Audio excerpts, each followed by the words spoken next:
Hello friends, welcome back to law in Telugu video series. ఈరోజు వీడియోలో మనం సెక్షన్ 1 ఆఫ్ బిఎన్ఎస్ గురించి తెలుసుకోబోతున్నాం.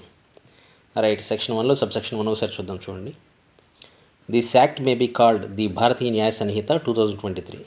సో ఈ చట్టాన్ని మనం భారతీయ న్యాయ సంహిత 2023 అని పిలుస్తాం అనమాట. It shall come in to force on such date as the central government May by notification in the official gazette appoint. So ఈ సెక్షన్, ఇది యాక్ట్ ఏదైతే ఉందో ఈ యాక్ట్ ఆటోమేటిక్గా అమల్లోకి రాదనమాట. సో ఒక అఫిషియల్ గెజెట్లో ఒక నోటిఫికేషన్ ఇవ్వడం ద్వారా ఏ రోజునైతే అది అమల్లోకి వస్తుందని చెప్పి సెంట్రల్ గవర్నమెంట్ తెలుపుతుందో ఆ రోజు నుంచి మాత్రం ఇది అమల్లోకి వస్తుంది, ఆటోమేటిక్గా అమల్లోకి రాదనమాట. అలాగే different dates may be appointed for different provisions of this Sanhita. So ఈ సంహితలో ఉన్నటువంటి, ఈ చట్టంలో ఉన్నటువంటి నిబంధనలు ఏవైతే ఉన్నాయో వేరు నిబంధనలకు వేరు డేట్లను అనేది అపాయింట్ చేయొచ్చు అనమాట. సో ఆ డేట్లలోనే ఆ సెక్షన్లు అమలులోకి రావచ్చు. మొత్తం ఒకేసారి అమలులోకి రావాల్సిన అవసరం ఏం లేదనమాట. సో కొన్ని సెక్షన్లు ముందుగా అమలులోకి రావచ్చు, కొన్ని తర్వాత తీసుకురావచ్చు అనమాట. సో అందుకే ఈ సెక్షన్ వెసులుబాటు కల్పిస్తుంది అనమాట. రైట్, సో అందుకే డిఫరెంట్ డేట్స్, డిఫరెంట్ ప్రావిజన్స్కి డిఫరెంట్ డేట్స్ మెన్షన్ చేయొచ్చు అనమాట. సబ్సెక్షన్ 3 చూడండి, every person shall be liable to punishment under this Sanhita and not otherwise. So ప్రతి వ్యక్తి కూడా ఏంటంటే ఈ చట్ట ప్రకారమే, ఈ సంహిత ప్రకారమే శిక్షకు పాత్రుడు అనమాట, వేరే విధంగా కాదు. So for every act or omission contrary to the provisions thereof. So ఈ సంహితకు, ఈ చట్టానికి సంబంధించి విరుద్ధంగా చేయబడిన ఎటువంటి పనైనా, లేదంటే చేయాల్సి ఉన్న పని చేయకపోయినా వాటన్నిటికీ అతను ఈ చట్ట ప్రకారమే బాధ్యత అవుతారు, వేరొక విధంగా కాదు. Right, so every act or omission of which he shall be guilty within India. అయితే ఈ చర్యకి సంబంధించి కానీ, లేదంటే అతను ఏ పని చేయకుండా ఉన్నాడో, చేయాల్సిన పని చేయకుండా ఉన్న ఆ మిషన్కి సంబంధించి కానీ ఇండియాలో అతనిని దోషిగా తేల్చేందుకు అవకాశం ఉండాలి.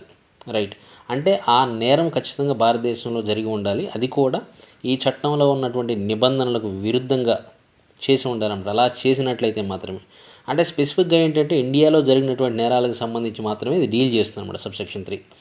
సో అట్లా కానీ నేరం చేసినట్లయితే ఈ సంహితలో ఉన్నటువంటి సెక్షన్ల ప్రకారమే అతన్ని పనిష్ చేయడం జరుగుతుందని చెప్తుంది అనమాట క్లియర్గా. రైట్, సో నెక్స్ట్ చూడండి, any person liable to be tried. So ఎవరైనా ఒక వ్యక్తి, right, to be tried for an offence committed beyond India. So భారతదేశం వెలుపల చేసిన ఏదైనా నేరానికి సంబంధించి విచారించబడటానికి అర్హుడైనట్లయితే, ఎట్లా అర్హుడంటే by any law for the time being in force in India.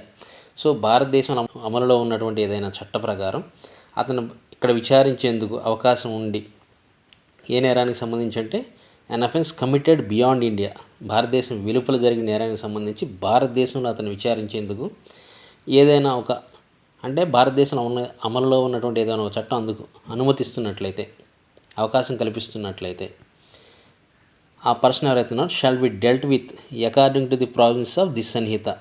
Right, so అతనిని ఈ సంహిత, ఈ చట్టంలో నిబంధనలకు అనుగుణంగా అతన్ని విచారించడం జరుగుతుందన్నమాట. For any act committed beyond India. So భారతదేశం వెలుపల చేసిన ఏ నేరానికి సంబంధించి అయినా ఈ చట్ట నిబంధనల ప్రకారం విచారించడం జరుగుతుంది. ఎలాగా? In the same manner as if such act had been committed within India. ఇండియాలోనే చేయబడినట్లుగా భావించి, ఇండియాలో చేస్తే మనం ఏ పద్ధతిలో అతన్ని విచారిస్తామో ఇన్ ద సేమ్ మేనర్ అలానే అతన్ని ఇక్కడ విచారించడం జరుగుతుందన్నమాట. రైట్, ఇక్కడ చూడండి, ఎనీ పర్సన్ అంటుందన్నమాట. సో ఇండియన్ సిటిజనే కావాల్సిన అవసరం లేదు, ఫారెన్ నేషనల్ అయినా కూడా అందుకు అవకాశం ఉంటే అతన్ని దీని ప్రకారం విచారించడం జరుగుతుంది. ఆ నేరం ఇండియాలో చేసినట్లుగానే భావించి విచారించడం జరుగుతుందని చెప్తుందన్నమాట. సో స్పెసిఫిక్గా నేషనాలిటీ గురించి ఇక్కడ ఏం మాట్లాడలేదన్నమాట. అందువల్ల ఎవరైనా కూడా. సో అయితే ఇక్కడ చూడండి, by any law for the time being in force in India that person is liable to be tried. అయితే ఈ చట్టం అందుకు అనుమతించాలన్నమాట. భారతీయ దేశంలో ఉన్న అమల్లో ఉన్న చట్టం అందుకు అనుమతించాలి. సపోజ్ మనకి ఎక్స్ట్రాడిషన్ లాస్ ఉన్నాయన్నమాట. ఇక్కడ ఎవరైనా తప్పు చేస్తే ఆ దేశానికి అప్పగించట్లేదు, అక్కడ ఎవరైనా తప్పు చేస్తే మన దేశానికి అప్పగించేటటువంటి మన దగ్గర ఒప్పందాలు ఉండి, లేదంటే ప్రత్యేకమైన చట్టాలు ఉండి అందుకు అవకాశం కల్పిస్తుంటేనే మాత్రమే అనమాట. అవి లేకపోతే ఏంటంటే భారతదేశం వెలుపల జరిగిన నేరాలకు సంబంధించి అక్కడి న్యాయస్థానాలు విచారణ చేపడతాయి. మన దేశంలో జరిగితే మాత్రం మనకి. అలా కాకుండా ప్రత్యేక చట్టాలు అందుకు అనుమతిస్తున్నట్లయితే భారతదేశం బయట జరిగిన కోడ్ ఏంటంటే ఆ వ్యక్తిని ఇండియా తీసుకొచ్చి విచారించేందుకు అవకాశం ఉందన్నమాట. ఎలాగా? ఆ నేరం ఇండియాలోనే జరిగితే మనం ఎటువంటి పద్ధతిలో విచారిస్తాం అలాగా. అందుకే వెసులుబాటు కల్పిస్తుంది అనమాట. నెక్స్ట్ వన్ చూడండి, the provisions of this Sanhita shall also apply to any offence committed by any citizen of India in any place without and beyond India. So ఈ సన్నిహితలో నిబంధనలు ఏవైతే ఉన్నాయో అవి shall also apply to any offence committed by any citizen of India in any place without and beyond India. భారతదేశం వెలుపల ఏదైనా ఒక ప్రాంతంలో భారతీయ పౌరుడు చేసినటువంటి నేరానికి కూడా ఏంటంటే ఈ సన్నిహితలో నిబంధనలు వర్తిస్తాయని చెప్తుంది అనమాట. రైట్. అలాగే the provisions of this Sanhita shall also apply to any offence committed by any person on any ship or aircraft registered in India wherever it may be. So భారతదేశంలో రిజిస్టర్ అయినటువంటి ఏదైనా ship కానీ air క్రాఫ్ట్లో ఎవరైనా ఒక నేరం చేసినట్లు ఎవరైనా వ్యక్తి, అది ఇండియన్ అవ్వచ్చు లేదా ఫారిన్ అవ్వచ్చు, wear ever it may B, ఆ షిప్ ఇప్పుడు ఇంటర్నేషనల్ వాటర్స్లో ఉండొచ్చు లేదా ఇంకెక్కడైనా ఉండొచ్చు అనమాట ఆ షిప్. బట్ ఆ షిప్ కానీ ఎయిర్ క్రాఫ్ట్ కానీ ఇండియాలో రిజిస్టర్ అయ్యండి, ఆ షిప్లో కానీ ఎయిర్ క్రాఫ్ట్లో కానీ ఎవరైనా ఒక వ్యక్తి నేరం చేసినట్లయితే సో ఈ సన్నిహితలోని నిబంధనలే వర్తిస్తాయని చెప్తున్నాను అనమాట. సో అతన్ని ఇండియాలో నేరం చేసినట్లుగానే భావించి అతను మనం విచారించడం జరుగుతుంది అనమాట. అందుకే వెసులుబాటు కల్పిస్తుంది అనమాట ఈ సబ్సెక్షన్. రైట్. సో ఇక్కడికి వచ్చేసరికి ఏంటంటే ఇండియన్ సిటిజన్ ఎవరన్నా కూడా ఫారిన్లో ఏదైనా నేరం చేస్తే అతన్ని విచారించడం గురించి, ఇది ఏమన్నా Indian air craft or ship గురించి మాట్లాడుతుంది అనమాట. రైట్. సి చూడండి, any person in any place without and beyond India committing offence targeting A computer resource located in India. భారతదేశంలో ఉన్నటువంటి ఏదైనా ఒక కంప్యూటర్కి సంబంధించి దాన్ని టార్గెట్ చేస్తూ ఎవరైనా భారతదేశం వెలుపల ఏదైనా ప్రదేశంలో ఉన్నటువంటి ఒక వ్యక్తి ఒక నేరానికి పాల్పడినట్టయితే ఈ సన్నిహితలో నిబంధనల ప్రకారమే అతను విచారించడం జరుగుతుందన్నమాట. ఇక్కడ ఒక ఎక్స్ప్లెనేషన్ చూడండి మనకి. In this section the word offence includes every act committed outside India which if committed in India would be punishable under the Sanhita.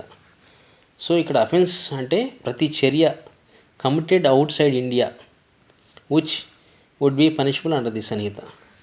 So భారతదేశం వెలుపల చేసిన ప్రతి చర్య ఏదైతే ఒకవేళ ఇండియాలో చేసిన అదే చర్య నేరం అవుతుందో అటువంటి ప్రతి చర్యని కూడా అఫెన్స్ అంటున్నారు అనమాట. రైట్. ఇలిస్ట్రేషన్ ఉన్నాయి చూడండి, మనకు ఒకసారి చూద్దాం అవి. A, who is a citizen of India commits a murder in any place without and beyond India. So భారతీయ పౌరుడు భారతదేశం వెలుపల ఏదైనా ఒక ప్రదేశంలో మర్డర్ చేస్తున్నాడు. He can be tried and convicted of murder in any place in India in which he may be found. ఒకవేళ అతను భారతదేశం వెలుపల సపోజ్ థాయిలాండ్ అక్కడికి పోయాడు, అక్కడ ఒక మర్డర్ చేశాడు, అతను మర్డర్ చేసి వచ్చి ఇండియాలో ఏదో ఒక ప్రాంతంలో దాక్కున్నాడు అనమాట.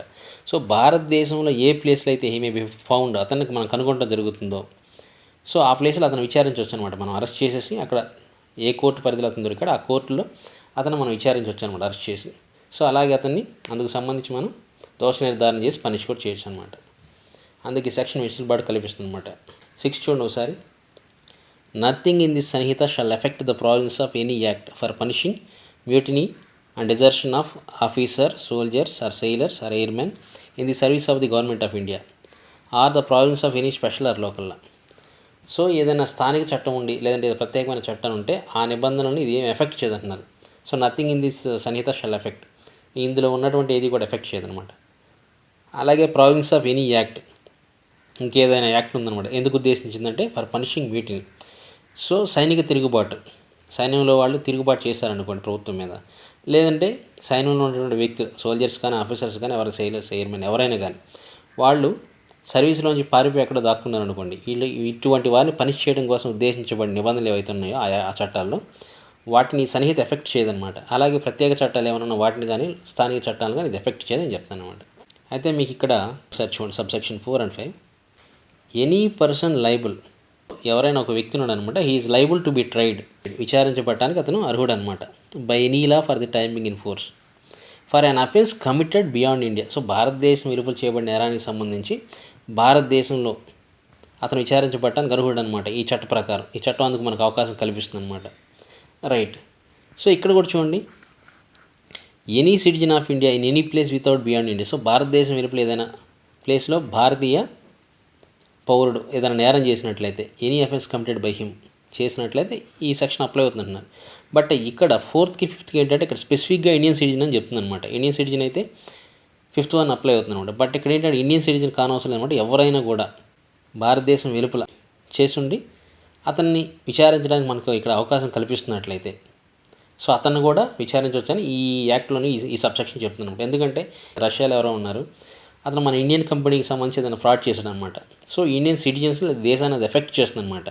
సో ఇంట్రెస్ట్ ఆఫ్ ఇండియాని దెబ్బతీస్తుంది కాబట్టి ఆ వ్యక్తిని మనం తీసుకొచ్చి అతను విచారించడానికి 4th వన్ అవకాశం కల్పిస్తుంది అనమాట. అదే ఓన్లీ ఒక కంప్యూటర్ రీసోర్స్ని టార్గెట్ చేసినప్పుడు, లేదంటే ఏదైనా షిప్ ఇండియాలో రిజిస్టర్ అయిన షిప్ ఎయిర్ క్రాఫ్ట్ మీద నేరం చేసినప్పుడు మాత్రం 5th వన్ అప్లై అవుతుంది అనమాట ఫారెన్ నేషనల్కి. అదే 4th వన్ వచ్చేసరికి ఏంటంటే వీటి మీద కాకుండా ఇంకేం చేసినా కూడా ఏంటంటే ఎక్స్ట్రాడిషన్ లాగానే ఏదైనా స్పెషల్ లాగానే అందుకు అవకాశం కల్పిస్తే ఆ ఫారినర్ని తీసుకొచ్చి మనం ఇక్కడ విచారించేందుకు అవకాశం ఉందన్నమాట. అలా చేయొచ్చు అని చెప్పి సన్నిహిత్ చెప్తుంది. రైట్, మీకు అర్థమైంది అనుకుంటున్నాను. మీకు ఏమైనా డౌట్ ఉంటే కామెంట్ చేయండి.